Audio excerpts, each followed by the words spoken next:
ამაზე რატომ არ პასუხობენ სალიერი და აჩქიპი ცნობისათვის სალიერი არის პაგლიაჩი სალტერი და მაგასთან ცარსულში მომივიდა კონფლიქტი იმის გამო რომ ნათლი მამაზე დავწერე ღლეული კინოა და მაგის ხურებას უშასების ხურება მირჩევნია მეთქი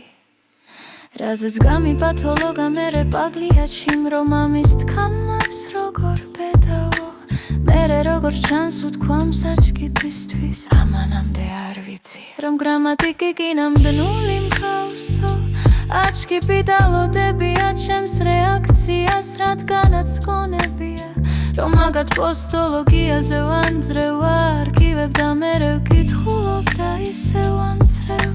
ამ შემთხვევაში აჩქიპი ერთ მდედრობით იუზერს მაგონებს ფსიქგანხრიდან ეგ მწერდა ხოლმე ეგეთებს მაგალითად ერთხელ მომწერა რომ აი ამა და ამ საათსა და ამ ცუდზე მოგწერე მეო და შენ ამა და ამ საათზე მიპასუხეო კითხვა ისმება სად იკავი შუალედშიო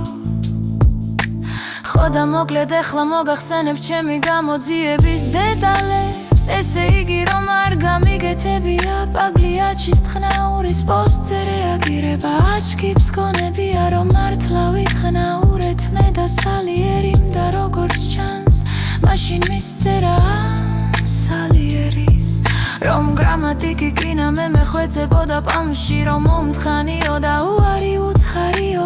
ამაზე რა თქმა უნდა დაჩმორდებოდა ეს ჩემი მდღლანელი რადგან ქალი გაუბანძეს და ამგვარად დაექვემდება რა სალიერ ანუ პაგლიაჩი აჩქიპს როგორც ბედამ ამ რეალ მამრს რის დემონსტრირებასაც ყველა პოსტში აკეთებენ როცა ჩემს წინააღმდეგ პოსტავენ და ამას ხედავ აი ახლაც რას ამბობს სალიერისგან მოთხונה ეთქობა ამან კომპლიმენტად მიიღო და ამიტომ რეაგირება არ გაუგეთებიო ანუ პაგლიაჩი ისევ გააბანძა როგორც კაცი რომლისგან მოთხნაც სირცხვილი უნდა იყოსო აი რა ურთიერთობაა ეხლა ესა ამიხსენით მამრობით მას ქესმა მაგალითად დავითმა ამიხსნას რადგან გარეშე პირი ჩანს